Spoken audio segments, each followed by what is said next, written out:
Good evening. Kathleen Hood here from Marquis Mondays, a 6-month project of the Lafayette 200 Bicentennial. During our program, we invite you to submit questions you might have during the presentation by using the Q&A button at the bottom of your screen. We will answer as many questions as time permits. We begin tonight by asking exactly who was the Marquis de Lafayette. Well, Marquis, also known as Lafayette, was a daring young Frenchman who sailed across the Atlantic to America in 1777 to fight in the Revolutionary War. He was a pivotal force in securing America's independence from England. When he returned to France after the war, he authored the French Declaration of the Rights of Man and the Citizen. Accepting invitation from President Monroe, Lafayette became our nation's rock star during his farewell tour of America in 1824 and 25. But Lafayette was also known as a staunch vocal abolitionist with a strong passion for equality and human rights. And tonight we are fortunate to feature author Diane Shaw, who wrote this book, a true friend of the cause, Lafayette and the anti-slavery movement. For 32 years, author Diane Shaw served as the director for special collections and college archives at Lafayette College. She spent over 3 years uncovering the history of the college, as well as building the collections of artist books, rare books, manuscripts, and anti-slavery works. Over the years, she has continued to explore the legacy of the Marquis de Lafayette through her ongoing research, lecturing, and writing. In 2016 and 17, she co-curated an exhibit on the Marquis de Lafayette with the same name as her book, A True Friend of the Cause, Lafayette and the Anti-Slavery Movement, which was on display at the Grolier Club in New York City. It is our honor to welcome such a learned and well-known authority on the Marquis de Lafayette. Welcome, Diane. Thank you so much, Kathleen. Can everyone hear me well? I'm just delighted to be part of this exciting series, and I'm very eager to talk about the book, A True Friend of the Cause, Lafayette and the Anti-Slavery Movement. This book is actually a catalog for an exhibition on Lafayette and his anti-slavery activities that was held at the Grolier Club in New York City in late 2016, early 2017. This image is the cover of the book jacket on the catalog. For those of you who may not be familiar with the Grolier Club, it is America's oldest society for bibliophiles and graphic arts enthusiasts. The exhibit was a bit of a departure from the club's traditional exhibits, but it certainly included rare books, engravings, and other prints, along with letters, documents, and objects. The catalog includes a full checklist of all the items that were in the exhibit, as well as 4 essays that I will talk about a little more fully in a moment. I would also like to emphasize that in keeping with its Grolier connection, it is a beautiful book. It was designed by one of the best book designers working today, Jerry Kelly, whose choices of paper and typeface and whose masterful layout make it a pleasure to page through. The volume also benefited greatly from its co-editor, my Lafayette College colleague, Olga Anadol, who was also the co-curator of the exhibition. Anna is the Oliver Edwin Williams Professor of Languages at Lafayette, and she penned the catalog's introduction. I'd like to share the first paragraph, which sets the stage for the exhibit and sets out Lafayette's myriad contributions to human rights. So this is Anna's writing in the preface to the volume. Men are born and remain free and equal in rights.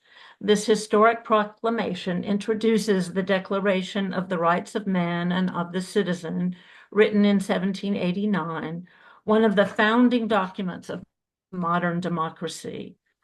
Inspired by the American Declaration of Independence and echoing the philosophical theories of the Enlightenment, this document included among its authors the Marquis de Lafayette, epitomizing the guiding principles of his multifaceted military and political endeavors, as well as his indefatigable work carried out on behalf of human rights on both sides of the Atlantic. Lafayette fought in the American War of Independence. He was a friend to the Native American. He defended the rights of French Protestants and Jews during the French Revolution. He supported the national emancipation movements of the people of Poland, Ireland, Italy, Greece, and South America. He promoted the ideas and causes of women. Most significantly, he remained throughout his life a fervent advocate of the abolition of slavery and the African slave trade, earning the recognition of prominent British abolitionist Thomas Clarkson as, quote, a true friend of the cause.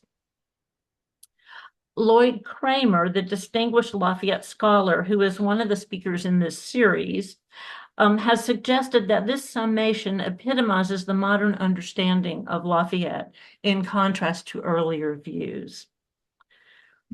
As mentioned, there are 4 essays included in the catalog. Next slide, please. The first one is my overview of Lafayette and his anti-slavery activities, entitled, "I have been so long the friend of emancipation," a quote from Lafayette in 1825. The essay traces Lafayette's awakening to the issue of slavery and his first decision to take action against it. This was revealed in his February 5th, 1783 letter to George Washington. This is one of the most remarkable letters, which is actually in the collection at Lafayette College. It's a letter written from Spain in which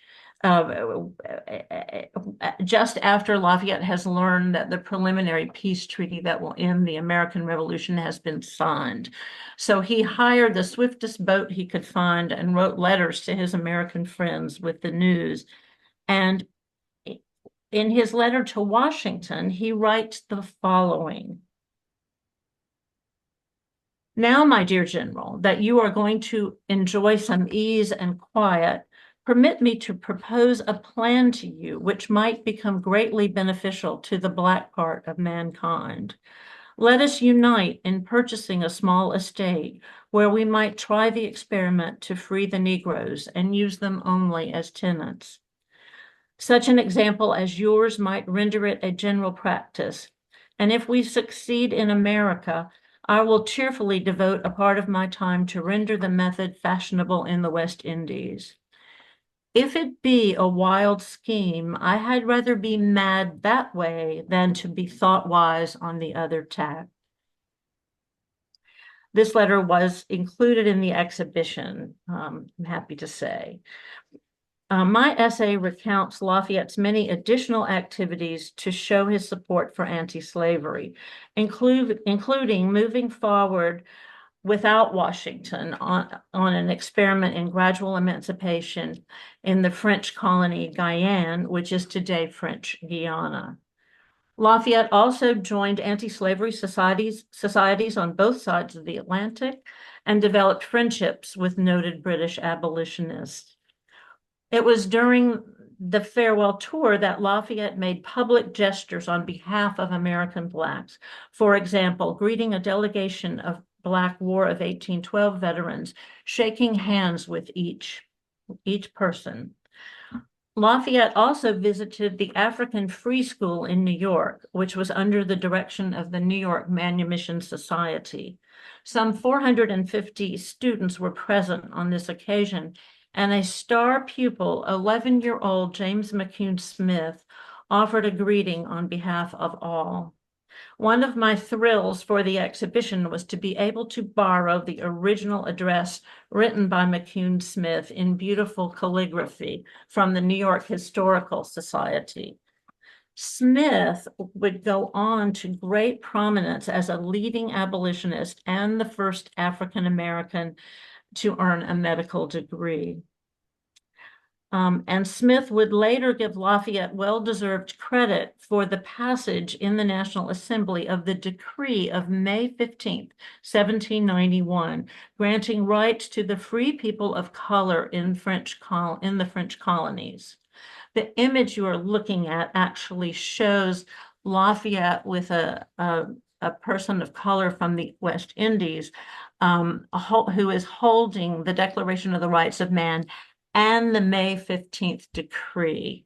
That decree was not honored by the colonists in Haiti in particular, and this leading to a slave revolt and ultimately the Haitian Revolution. So it's a really interesting connection that Lafayette has. Next slide, please, Kathleen.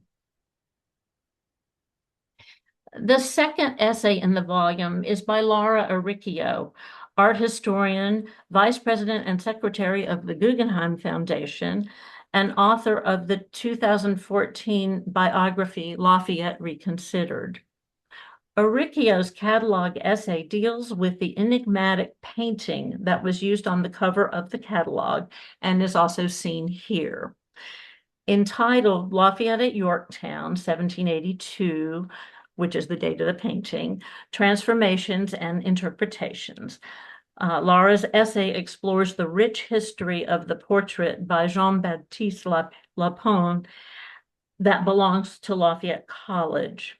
One of the most frequently adapted images of Lafayette, variations have appeared in prints, sculpture, and even on a recent Hermes scarf.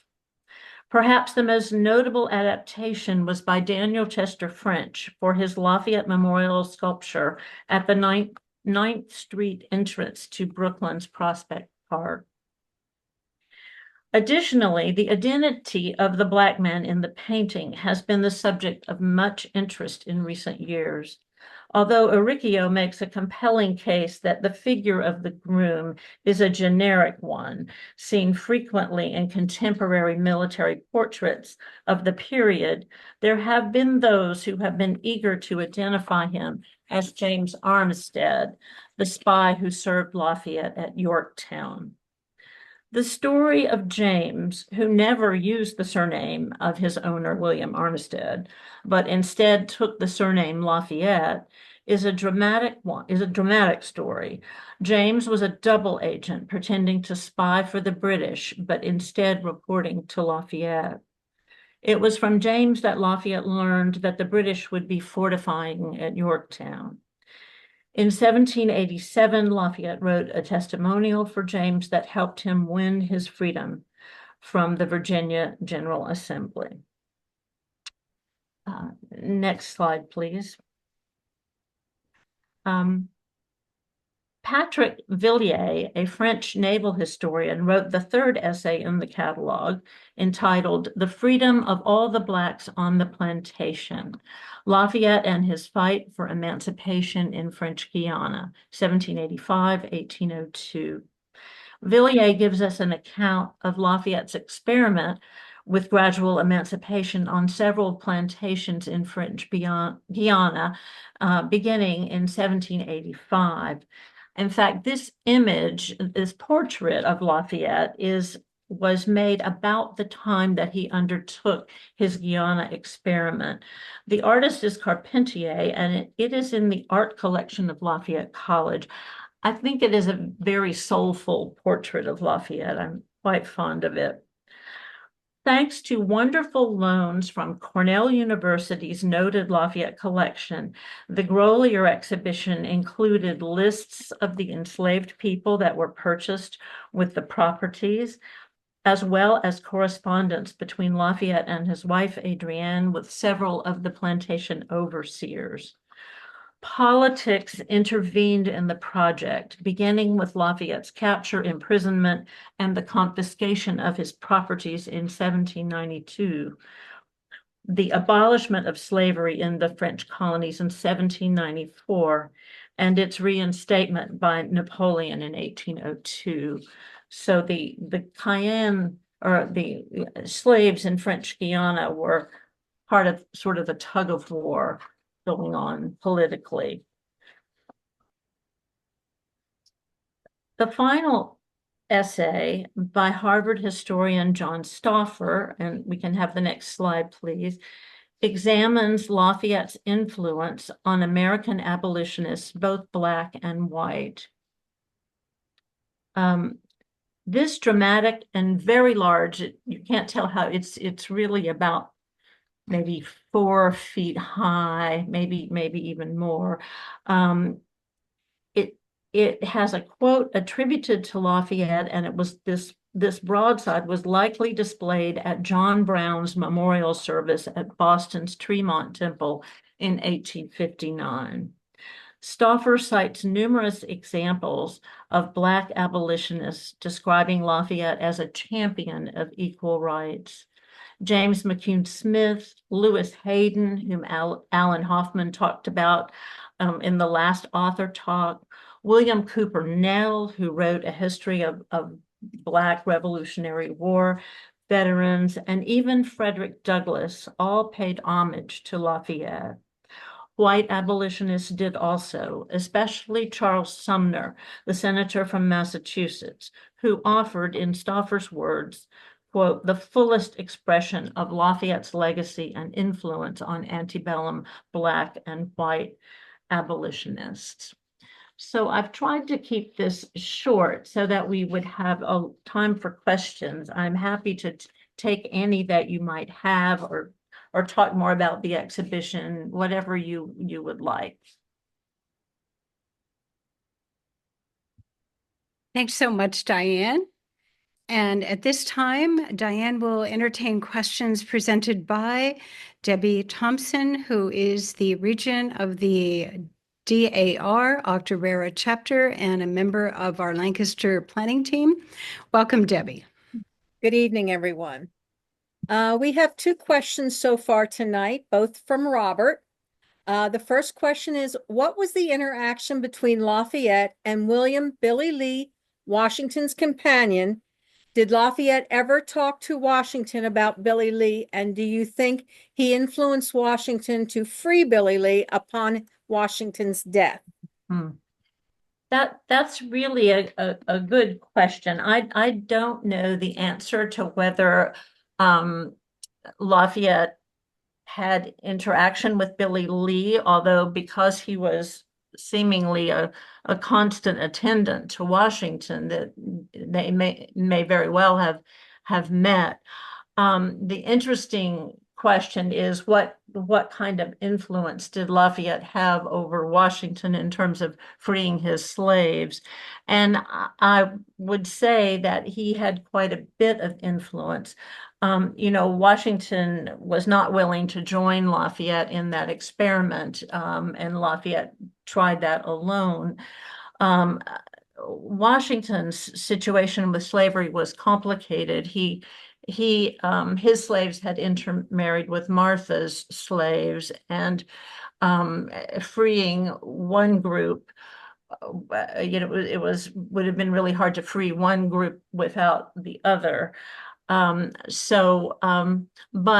Washington's will is a striking document, and it frees his slaves, and he says immediately upon my demise to free his slaves. And I do believe that his association with Lafayette and Lafayette's stance on slavery was influential to Washington. Okay. Our second question this evening is, although Lafayette was an abolitionist, did he feel that Blacks were equal to the whites, like John Brown? John Brown ate with the Blacks at the same dinner table. Many abolitionists, William Lloyd Garrison, did not feel that Blacks were equal to whites.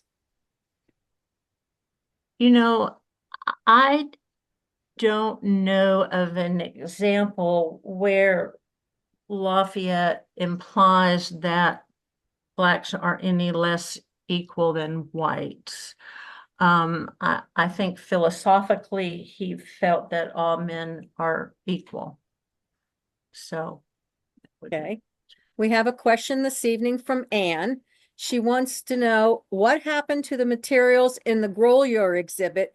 Do they have a permanent home? oh, great. Yes, they do. The materials in the Grolier exhibition came largely from three institutions, from Lafayette College, from Cornell University, and from the New York Historical Society. So those items all went back to the collections from which they were borrowed. But this will give me a chance to say one or two more things about the items on display. There were some remarkable items on display, and I remember thinking, if someone asks me, what is the most important document in this exhibition? What would I say? And that's sort of a planted question for myself, but it is, I showed a few sort of illustrative documents for people, and we had on display two manumission documents that were an example of Quakers freeing their slaves. And so these documents were on display, and I thought, there's probably no document more important in this exhibition than these documents that gave people freedom. So those were some special documents that we showed, but we had incredible things. We had letters from Thomas Jefferson, from Cornell. We had that that broadside. We had letters that Lafayette wrote to his daughters and granddaughters when he was traveling in America, and he was talking about what a difficult time slaves had. That's another letter, a letter from Cornell. These great portraits of Lafayette. It was I think it was an exciting exhibit, but all of the materials were dispersed back to the institutions from which they came. Okay. Carol is asking this evening, to what extent do we know the source of Lafayette's progressive views and commitments, family heritage, education, or other experiences? I think it's a combination of all. I mean, Lafayette was a product of the Enlightenment. Lafayette was also well educated, and plus he was open-minded and receptive, and connected with so many people across the world. And I think that was a great influence on him as well. So yes, all those things. Okay. Diane, what inspired your interest in the Marquis de Lafayette? You know, I love this question because what inspired my interest was that I took a position at Lafayette College, and I had moved up from Atlanta, and when I left Atlanta, I remember thinking I'll never have as interesting a job as I had at Emory University, my alma mater. And of course, I found that that was not true, that the job at Lafayette College was equally, if not more interesting. And part of the reason for it was being able to discover the Lafayette collections that the college had. I sort of, when I think about my work with the Lafayette materials, it was often in the pursuit of an exhibition. And one of the early exhibits that we were participating in was the Queens Museum exhibit that was done for the bicentennial of the French Revolution.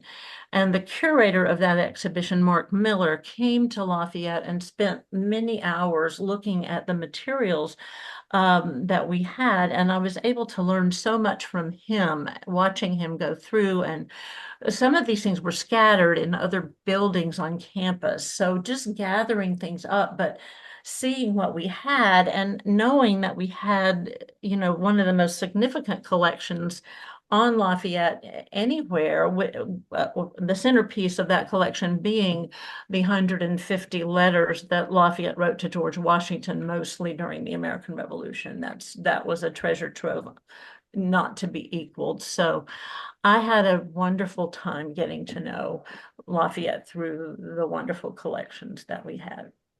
Okay. During your research, was there anything you discovered that surprised you about the Marquis? You know, I think it was the piling on of human rights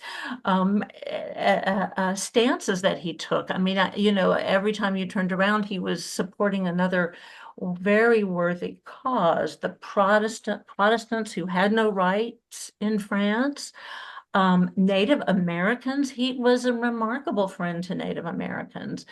You know, it just didn't stop, you know, it was everywhere you turned. And then you find out that he tried to help a woman of his acquaintance in France get a divorce,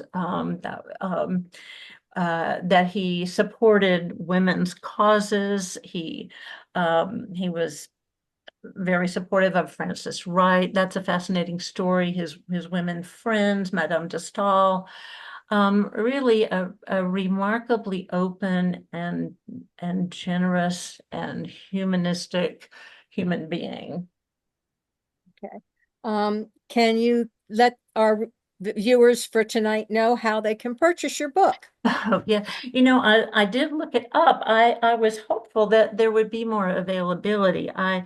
I had thought that there had been a reprinting of it, I think, by the University of Chicago Press for the Grolier Club, but I couldn't find evidence that those are available. So what I would say is, if you're interested, I think the Lafayette College bookstore is the place to go to, and you can purchase them on the web, I think, through the Lafayette College store. I don't know how many they have, but that's, I think, would be your best bet. Okay. Robert is asking again, you mentioned that he advocated freedom for slaves in Ireland, Poland, Italy, and Greece. Was he also in favor of freedom for the non-African Middle Eastern slaves, white indentured servants, etc., in Europe? Well, that's a good question. And in some ways, Lafayette was not advocating for freedom for slaves in all those places. He was helping with the democratic revolutions in those places. So I'm not sure. I don't know about his stance with regard to to people from perhaps slaves or persons from Arabic countries and other countries. I honestly don't know about that. Okay. Do we have any more questions from the audience tonight yet?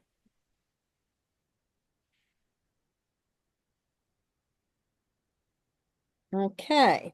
Well, then in closing, what closing message would you like to send everyone about the Marquis de Lafayette? You know, I think the message is probably pretty clear from all of this, that he was someone that we can honestly admire. That's not to say that he was perfect in every way, but he is someone who deserves our admiration, someone for whom we didn't have to worry about taking down statues or chiseling names off buildings. We are pretty well represented by the Marquis de Lafayette, someone that we can take great pride in associating with in terms of our institutions. And I have no more questions that have come through at this time, Kathleen. Thanks so much, Debbie. Diane, thank you so much for your beautiful and enlightening presentation this evening. I'm excited to share that your book is actually available for ordering through Amazon for anyone who's interested. Debbie, also thanks to you for joining our broadcast. Tonight's presentation has been recorded and will be made available for later viewing on our YouTube channel, Lafayette 200 Marquis Mondays. We hope you enjoyed the program this evening, and we invite you to attend our next Marquis Monday, which will take place on Monday, February 3rd, with author Bruce Malday, who has written several books on Lafayette. Lafayette at Brandywine, The Making of an American Hero, Lafayette, America's Young Hero and Guest. Until then, bonsoir, good night, everyone,